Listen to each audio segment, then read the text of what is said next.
Kita harus buruan minta maaf sama Wewe Gombel, guys.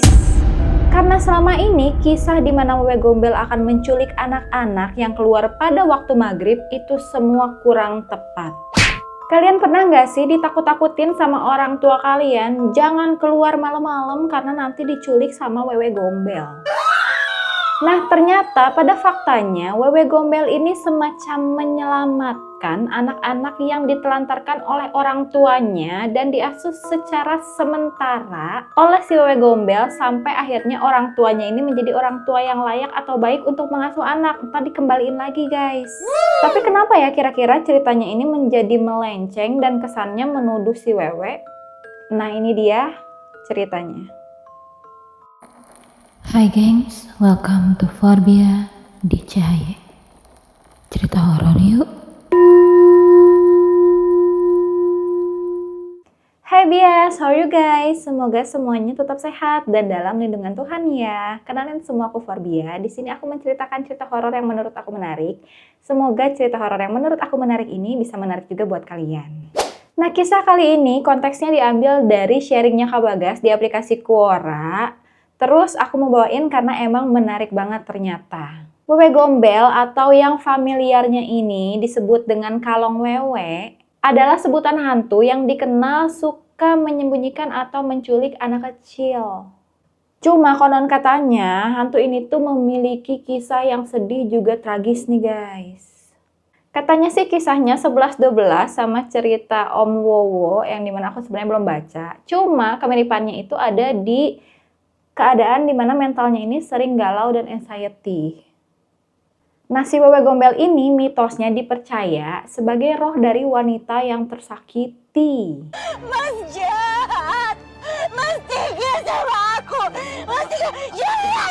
Jangan! Kalau runutin dari sejarahnya, jadi Wewe Gombel ini berasal dari Semarang. Nah, pada zaman World War II atau Perang Dunia Kedua, waktu itu di Semarang terdapat bukit yang namanya Bukit Gombel. Nah, di atas Bukit Gombel ini terdapat bangunan hotel yang megah yang dinamakan Hotel Sky Garden. Di hotel itulah guys, pernah terjadi pembantaian massal di era penjajahan yang mengakibatkan banyak korban serta terjadi atau terbentuknya sebuah residu negatif dari para jiwa korban yang teraniaya. Mungkin buat teman-teman yang kurang paham residual negatif itu seperti apa, intinya energi negatif itu kan nempel ke sekitar kita ya. Mungkin kalian bisa ngeliat podcastnya Om Hao. Di situ Om Hao biasanya sering ngejelasin mengenai ilmu metafisika dan juga residual energi, bagaimana semesta kita ini merekam apa yang kita lakukan, kayak tembok ini, udara ini, semuanya tuh merekam diri kita kayak gitu. Itu kalian nonton di Om Hao ya guys.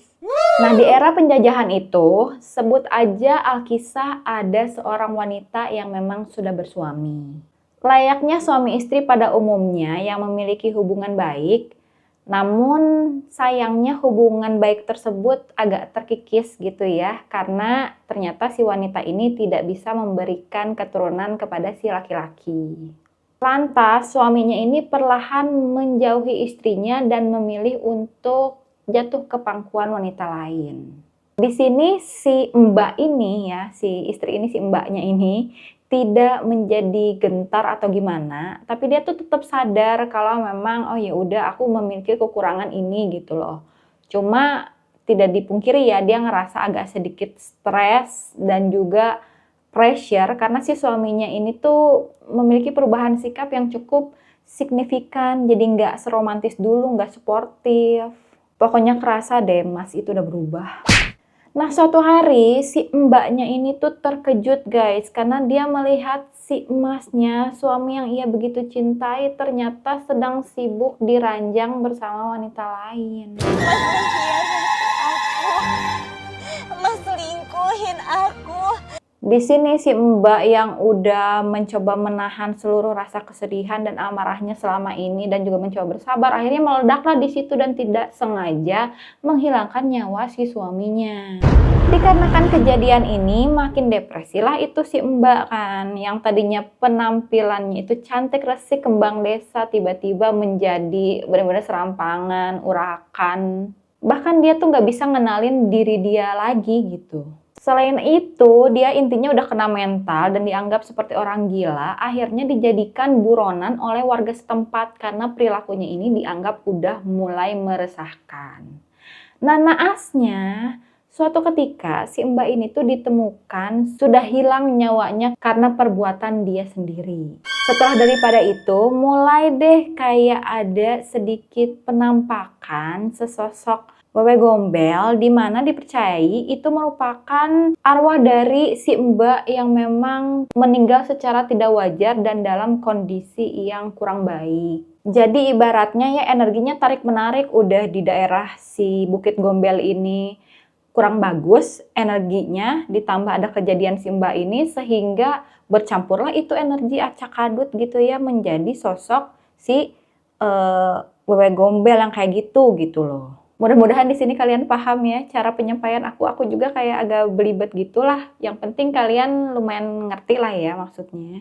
Bahwa kurang lebih itu adalah cikal bakal Wewe Gombel yang konon emang diciptakan juga sebagai pengingat di penduduk desa itu gitu ya. Jadi kayak lebih ke urban legend ya guys maksudnya.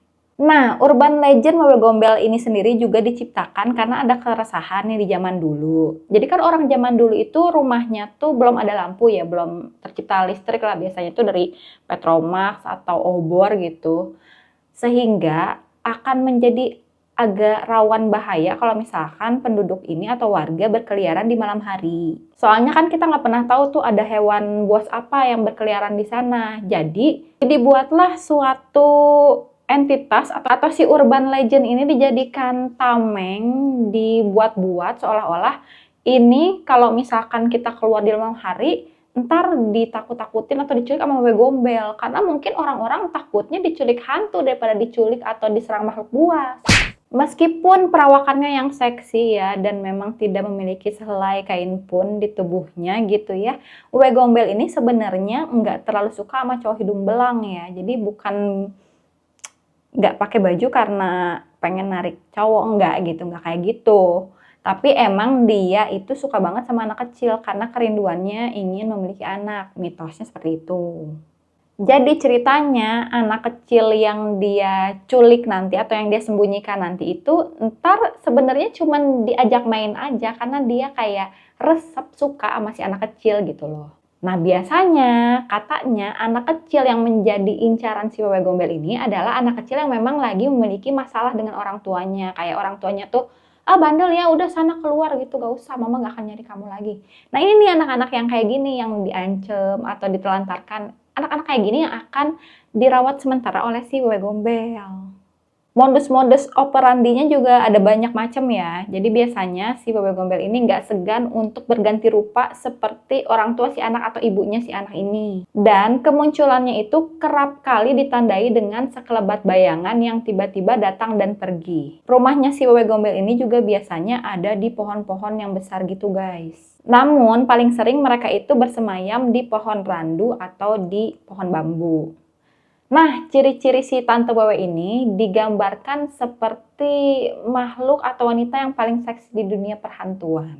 Kamulah makhluk Tuhan yang tercipta yang paling seksi. Badannya ini gede tinggi, rambutnya panjang, agak acak-acakan messy hair ya. Udah itu wajahnya memang agak berkerut, tapi itu mix antara mau marah sama sedih gitu. Dan dadanya yang memang agak panjang gitu ya, panjang banget sih sebenarnya, cuman aku nggak tahu kata yang sopannya kayak gimana gitu ya.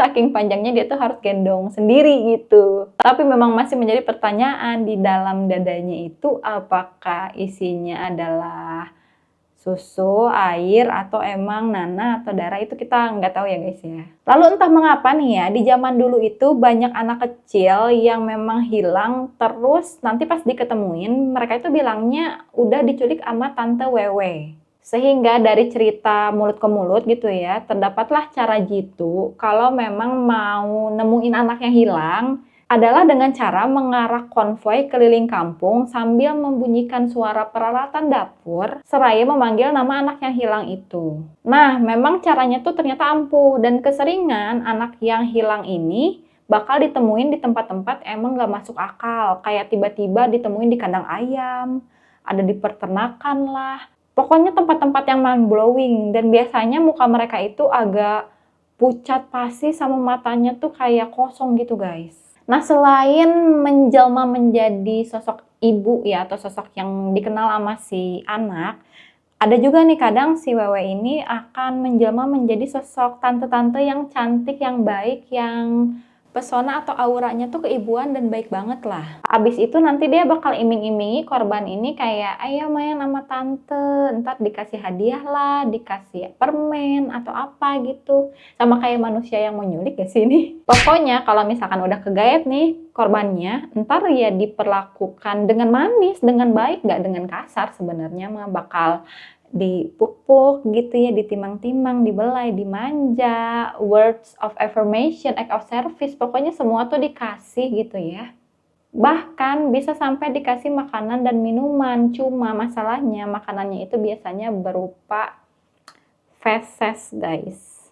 Nah, si anak yang memakan feses tersebut akan ngira itu tuh coklat yang enak gitu, jadi nggak akan ngeh. Konon sih katanya si feses ini tuh dikasih supaya si anak ini tuh nanti kalau udah dibalikin ke orang tuanya bakal lupa akan apa yang terjadi. Jadi dia cuman linglung aja lah, akan melupakan segalanya.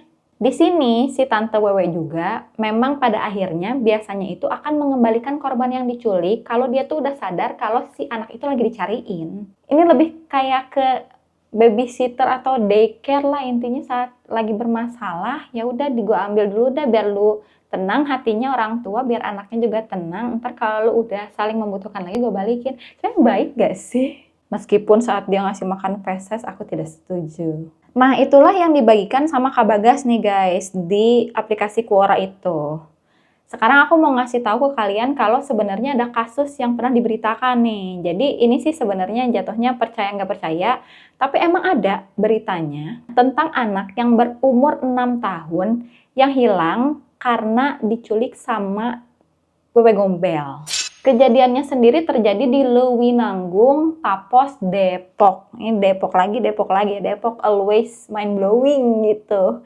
Dan ini sampai diberitakan di detik.com loh guys. Jadi pada tanggal 17 November tahun 2021, nah si anak ini terlihat sedang berlari-lari main di belakang rumahnya salah satu warga yang bernama Bapak Suganda. Waktu itu waktu sudah menunjukkan jam 5 sore. Nah, si Pak Suganda juga ngelihat nih anak lari-lari sampai ke arah puing-puing gitu. Karena takut bahaya. Karena di belakang puing itu kan ada kebun yang memang banyak ulernya lah. Nah, si Pak Suganda ini akhirnya ngejar nih anak. Tapi si anak ini larinya lumayan kenceng nih. Akhirnya Pak Suganda ini minta tolong istrinya juga sampai teriak-teriak gitu ya. Mah itu tolong kejar tuh anak. Takutnya nanti lari ke kebun yang ada ularnya, atau takutnya nanti lari ke sumur yang terbengkalai, ntar takut jatuh. Tapi tiba-tiba nggak ada, hilang bocah ini tuh. Di sini Pak Suganda juga bertutur gitu ya, dia mengaku selain si bocah ini larinya tuh kenceng, cara larinya pun unik karena dia lari miring seperti kepiting. Nah, buat bias-bias yang udah sering nontonin aku, kalian pasti udah nonton video aku yang ini dan pasti familiar banget kan mengenai lari seperti kepiting. Nah, buat kalian yang belum nonton, silahkan klik aja ya biar lebih relate. Anyway, akhirnya pada hari itu tetap nih Pak Suganda sama istrinya tetap nyari ya, karena takutnya kan ke arah sumur tuh. Cuman pas dia udah telusurin nggak ada jejak-jejak si anak ini ke sumur. Dan di sini dianggap ya udahlah, ntar juga mungkin balik anaknya atau gimana gitu. Akan tetapi si anak ini tuh nggak balik, sehingga orang tuanya tuh jadi khawatir dan memutuskan untuk melaporkan bahwa si anak ini hilang ke tim damkar dan juga tim SAR. Setelah fokus dicari nih di hari pertama itu, tetap gak nemu nih. Padahal area per area itu udah disisir gitu ya, dengan benar-benar teliti, tapi ya benar-benar gak ada. Akhirnya pencarian pun dilanjutkan esok harinya di hari Jumat tanggal 19 November. Setelah mencari anak ini dengan cara yang cukup unik, akhirnya emang ketemu juga nih si bocah nih ya. Dan ketemunya di semak-semak yang gak jauh dari rumahnya Pak Suganda. Di sini kelihatan sih si bocahnya ini dalam keadaan yang lemes dan juga linglung. Mungkin ya wajar juga apa nih anak gak makan atau gimana gitu ya. Cuma concern si ibunya itu kok dia matanya tuh kayak kosong. Sehingga di sini si ibu langsung menuduh si Tante Wewe yang sudah menculik ini anak pasti nih gitu. Setelah itu didatangkanlah Ustadz untuk meneliti lebih lanjut sama dilakukan juga sholat goib. Habis itu ustadznya bilang, oh iya nih confirm kalau si anak ini emang disembunyikan oleh Wewe Gombel. Cuma di sini kan kita nggak tahu ya kebenarannya itu seperti apa. Di sini juga Mbak Wewe Gombel kan nggak bisa klarifikasi yang terjadi itu apa gitu kan. Tapi dari pihak orang tua si anak, mereka ini memiliki video untuk mendukung argumentasi mereka. Jadi selama pencarian si anak itu emang didokumentasiin guys, di videoin gitu. Nah di video yang berdurasi totalnya 3 menit dan 22 detik ini, bisa dilihat kalau waktu itu tuh hari itu terlihat cerah dan ada sejumlah laki-laki dewasa yang emang sedang melewati semak-semak hijau dengan aliran kali yang memang ada di tengah mereka gitu. Kelihatanlah para laki-laki ini tuh menyusuri si semak-semak yang ada di pinggir sungai dan juga kadang melewati pepohonan. Di situ si pria yang megang handphone kayaknya ya, kelihatan juga sedang memegang golok tuh. Terus di depannya ada pria yang lagi nabur-naburin garam. Terus di depannya lagi ada orang gitu ya, cowok yang berkaus merah yang lagi nyabit-nyabitin semak belukar dan juga bilah bambu yang emang ngehalangin jalan. Ada 3 cowok nih ya, ini yang paling belakang yang videoin sambil pegang golok, yang tengah ini yang nabur garam, terus yang paling depannya lagi yang pakai baju merah yang nyabit-nyabitin atau yang buka jalan. Terus cowok yang lagi di video ini bilang, ini adalah hari kedua di mana kita sedang mencari anak yang hilang gitu. Nah cowok yang pegang kamera ini adalah pamannya si anak yang hilang. Pas dia lagi ngevlog gitulah ya, tiba-tiba cowok yang nabur garam nih yang di depan dia bilang, alhamdulillah kita sudah dapet. Terus gak lama cowok yang paling depannya lagi yang buka-buka jalan tiba-tiba ngambil si anak dari semak-semak yang ada di depannya. Jadi emang rada unik karena harus ditaburin garam dulu gitu. Karena tidak bisa memberikan penjelasan yang lebih logik atau gimana gitu ya. Jadi ya udah disugestikan lah ini mungkin adalah akibat si Wewe Gombel. Ya itu dia guys ceritanya, mungkin nggak horor tapi ini buat aku menarik dikarenakan ternyata selama ini Wewe Gombel itu bukan asal nyulik, tapi dia tuh ngambilin anak-anak yang ditelantarkan atau lagi bermasalah sama orang tuanya sehingga susah pulang. Hati-hatilah ya buat teman-teman atau adik-adik kecil yang kadang suka kabur-kaburan. Jangan mau diculik sama Tante Wewe nanti dikasih makan feses. Ih, gak suka. Ya udah, itu aja ceritanya. Sorry ya kalau misalkan kurang memuaskan. Semoga di video yang nanti mungkin aku cari yang agak-agak serem ya. Oke, thank you everyone. Bye-bye.